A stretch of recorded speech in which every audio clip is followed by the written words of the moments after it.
মানুষ তোমাকে বড় আলেম বলছে, বড় বক্তা, বড় মুহাদ্দিস সব বলছে, যাও জাহান্নামে যাও।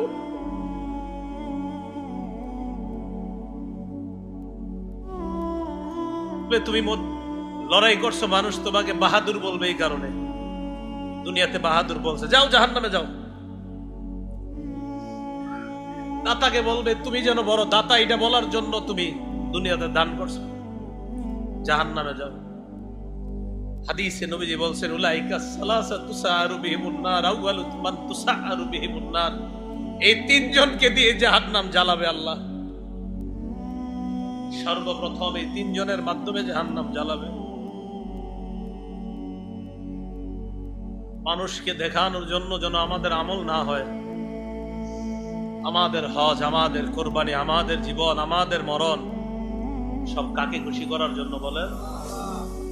আল্লাহকে খুশি করার জন্য। মানুষকে দেখানোর জন্য যদি হয়,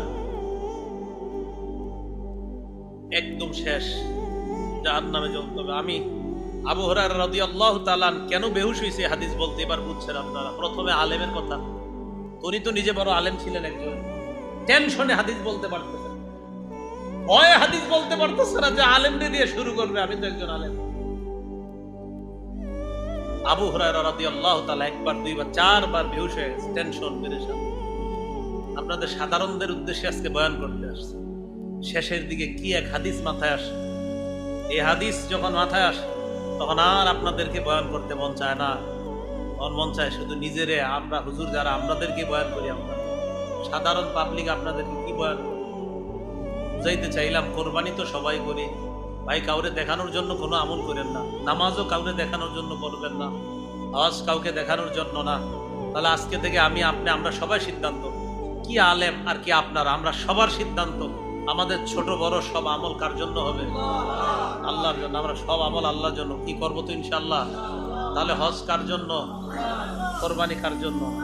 এটা আল্লাহ বলছে ইন্না সালাতি ওয়া নুসুকি ওয়া মাহইয়ায়া ওয়া মামাতি লিল্লাহি রাব্বিল আলামিন, নিশ্চয় আমার নামাজ, ওয়া নুসুকি আমার কোরবানি, ওয়া মাহইয়ায়া আমার জীবন, ওয়া মামাতি আমার মরণ, লিল্লাহি রাব্বিল আলামিন, বিশ্ব জগতের রব আল্লাহর জন্য।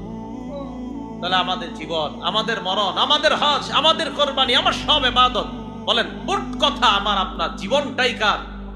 আল্লাহ। তাহলে যেই জীবন আল্লাহর জন্য, এই জীবনে কিভাবে আমরা কাউকে দেখানোর জন্য ইবাদত করব? যেহেতু জীবনটাই আল্লাহ, তো ইবাদত হবে কার? সহজ হিসাব ভাই, মনে থাকবে তো ইনশাআল্লাহ।